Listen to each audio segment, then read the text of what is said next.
વિસ્માના. ધર્મ જ એ વ્યક્તિને છૂટો પાડે છે અને ધર્મનું આચરણ કેવલ મનુષ્ય કરી શકે છે, પશુ કરી શકતો નથી. પશુઓના અંદર કોઈ લોઝ હોતા નથી, પણ ધર્મના લોઝ બધા લાગુ પડે છે મનુષ્યને. કીડી કીડીની હત્યા કરશે ને જેલમાં નહીં જવું પડે, પણ મનુષ્ય મનુષ્યની હત્યા કરશે ને જેલમાં જવું પડશે. લોઝ એ મનુષ્યને લાગુ પડે છે, પશુઓને નહીં. અને એ લોઝને આચરણ મનુષ્ય જ કરી શકે છે, પશુ નહીં. क्योंकि धर्म वो पशु के लिए नहीं है, धर्म वो मनुष्य के लिए है. लेकिन जो व्यक्ति, जो मनुष्य इस धर्म का आचरण नहीं करता, उसका जीवन वो पशुवत है. એનું જીવન એ પશુ જેવું છે. કેવલ શરીરવાદી વિચાર, કેવલ ભૌતિકવાદી વિચાર એ વ્યક્તિને પતનના માર્ગે લઈ જાય છે. शरीर माध्यम खलु धर्म साधन, ये शरीर वो धर्म के लिए साधन है. धर्म का आचरण करके जीवन को अपने गंतव्य तक ले जाने के हेतु आ शरीर एक बहु मोटું સાધન છે.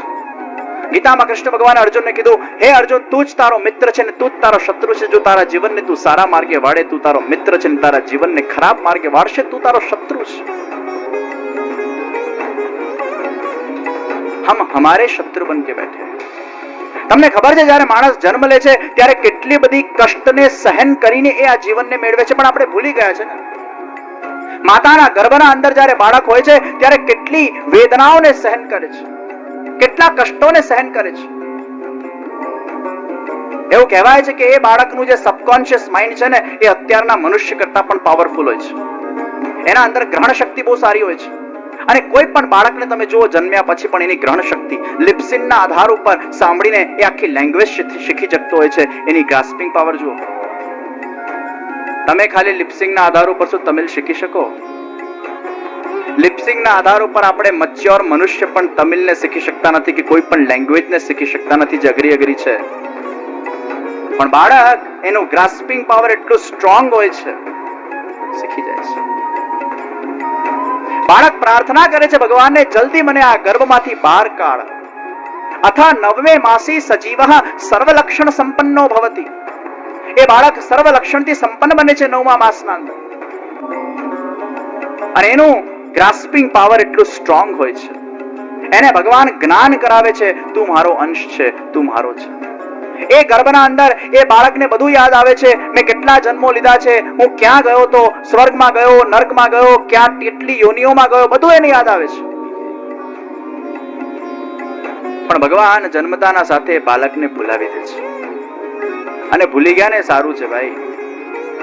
તમને અત્યારે બધું યાદ આવી જાય ને, તમે કોકરોચ હતા ને તમે છાપકી હતા ને તમે કીડી હતા ને તમે બિલાડી હતા ને તમે વાઘ હતા ને એ બધું તમે અત્યારે યાદ કરો, તમે જીવી જ ના શકો. 80 साल को तुम केवल अपने भूतकाल के अंदर जीवोगे. ये તમને આમ વચ્ચે વચ્ચે આવ્યા કરે કે કોકરોચના અંદર મેં આટલા ગંદકીમાં હું પડેલો. અને તમને આ લાઈફનો ઇમ્પોર્ટન્સ ખબર પડી જાય કે આ મનુષ્ય દેહ જે મને પ્રાપ્ત થયું છે કેટલું ઇમ્પોર્ટન્ટ છે. આટલી બધી યોનિઓમાં જવા કરતા તો આ દેહના માધ્યમથી ભક્તિ કરીને પરમાત્માને પ્રાપ્ત કરવું એ સારું છે. એ જ્ઞાન આવી જતે તો જીવનની પરીક્ષાની વેલ્યુ શું? કોઈ પણ છોકરો જ્યારે એક્ઝામ આપવા જાય ને એને પ્રશ્ન પત્રો ખબર નથી હોતા, એમાં કયા ક્વેશ્ચન્સ આવશે એ જ તો પરીક્ષા છે કે કઈ ખબર જ ના હોય. हम नहीं जानते हमारा पूर्व जन्म क्या था, हम नहीं जानते हमारे भविष्य के अंदर क्या होने वाला है. बस वर्तमान में परमात्मा ने हमें ये दे दिया है जीवन, जियो, यही परीक्षा है. અને આ પરીક્ષામાં દર વખતે નપાસ થઈએ છીએ એટલે જ ફરી આ સૃષ્ટિ લોકમાં આવીએ છીએ. જન્મ પહેલાનું જે કષ્ટ છે એ પણ મનુષ્ય ભૂલી જાય છે અને મરતી વખતનું કષ્ટ પણ મનુષ્ય ભૂલી જાય છે. એટલે લાઈફનો ઇમ્પોર્ટન્સ જ નથી. ધર્મશાસ્ત્ર કહે છે કે જ્યારે માણસનું મૃત્યુ થાય છે ને, જ્યારે આ શરીરમાંથી આત્મા બહાર નીકળે છે ને, તમને ખબર છે કેવો કષ્ટ થાય છે? 200 વીંછીઓ એક સાથે, 200 સ્કોર્પિયો એક સાથે આવીને તમને ડંસ મારે ને, કરડે ને, એટલું દુઃખ એ વ્યક્તિ સહે છે જ્યારે આત્મા આ શરીરમાંથી બહાર નીકળે છે. પણ वो किसी को पता नहीं. મરતી વખતનું કષ્ટ પણ આપણને ખબર નથી અને જન્મ વખતનું કષ્ટ પણ ખબર નથી. એટલે આ જીવન આપણને એટલું ઇઝીલી મળી ગયું છે કે એની વેલ્યુ નથી. અને આ જીવનની વેલ્યુ માતા પિતામાં નથી, છોકરાઓમાં ક્યાંથી આવશે?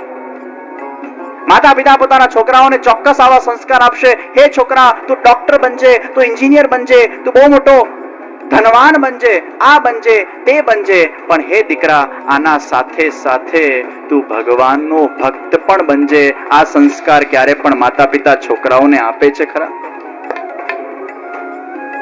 મારા જીવનમાં ભક્તિનું શું ઇમ્પોર્ટન્સ છે, ધર્મનું શું ઇમ્પોર્ટન્સ છે, આત્માનું શું ઇમ્પોર્ટન્સ છે, એ પેરેન્ટ્સમાં જ નથી, છોકરાઓમાં ક્યાંથી આવશે? લાઈફનું ઇમ્પોર્ટન્સ જ્યારે એ પેઢી દર પેઢીમાં આવશે નહીં. આખી જનરેશન બગડી રહી છે આજના સમાજની, અને આ જનરેશન જે બગડી રહી છે, કેમ આ જનરેશનના અંદર આ લાઈફ માટેનું ઇમ્પોર્ટન્સ નથી? Just eat, drink and be merry. This is the only સિદ્ધાંત and principles of today's youth. આ વિચારધારા આવી ક્યાંથી? પરંપરાગત આવીને. નાનપણથી છોકરો મોટો 5 વર્ષનો હોય ને માતા પિતા પાસે, માતા પિતાએ પૈસા ગણ્યા કરે. છોકરો જોઈને શું થાય? મારું આ જ કામ છે મોટા થઈને.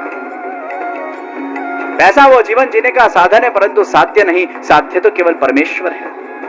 वो प्रसिद्ध उक्ति છે, પૈસો મારો પરમેશ્વર, દુકાન મારું મંદિર, હિસાબના ચોપડાઓ મારી પોથી, પૈસા ગણવા મારા જપ, અને છોકલા છૈયા શાલિગ્રામ, પછી સેવા કોની કરું?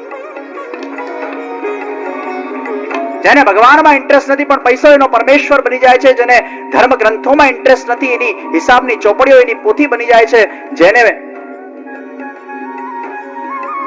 મંદિર જવામાં રસ નથી, દુકાન એનું મંદિર બની જાય છે. આ જ સિંચન આપણે આપીએ છીએ ને છોકરાઓને, અને એ જ જનરેશન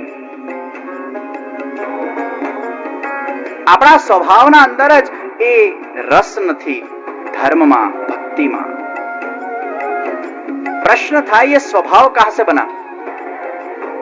स्वभाव એટલે મારો નેચર.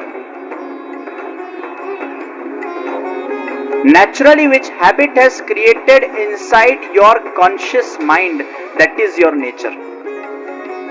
Nature ની શું વ્યાખ્યા?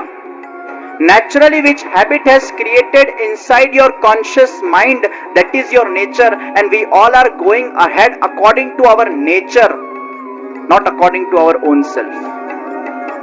તમારા સ્વભાવ અનુસાર તમે ચાલો છો, તમારા અનુસાર સ્વભાવ નથી ચાલતો.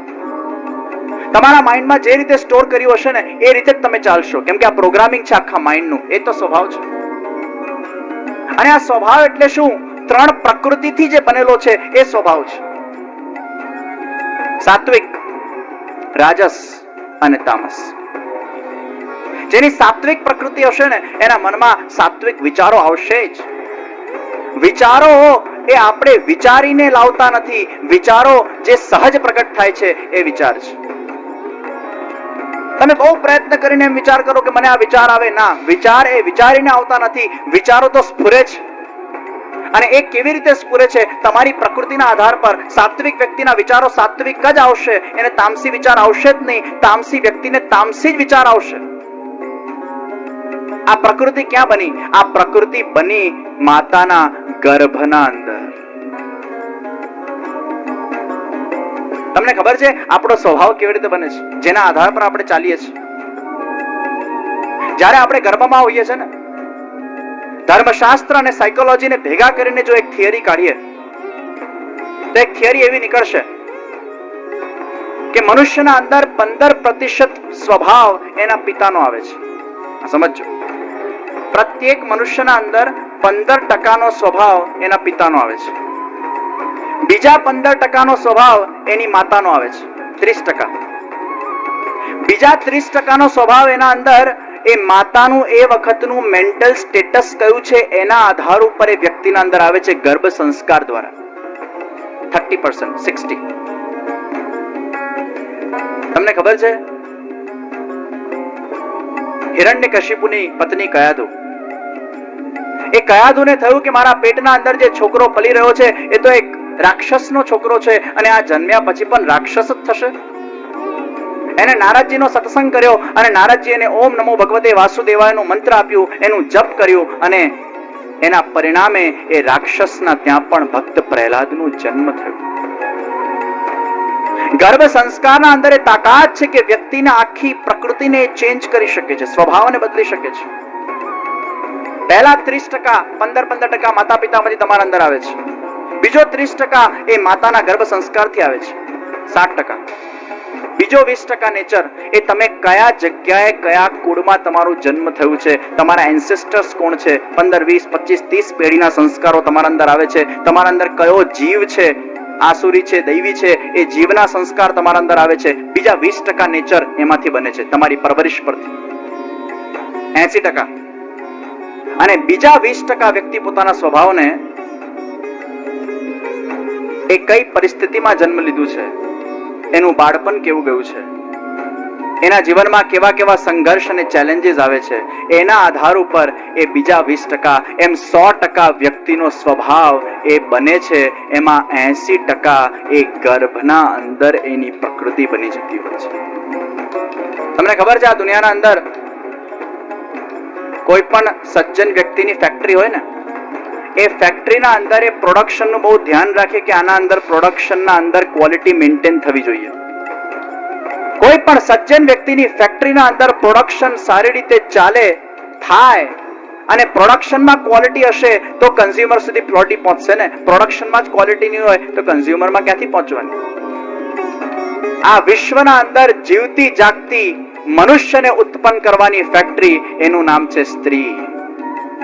અને આ સ્ત્રીમાંથી જ્યારે એક છોકરો ઉત્પન્ન થાય છે ત્યારે એ છોકરાને જ્યારે જન્મ આપે છે એ વખતે એ 9 મહિનાના અંદર એ ક્વોલિટીને એટલી હદ સુધી મેન્ટેન કરવામાં આવતી નથી. પ્રોડક્શનમાં જ ખોટ છે. પ્રોડક્શનમાં જ જો ખોટ હોય તો વ્યક્તિમાં ખોટ આવવાની જ છે.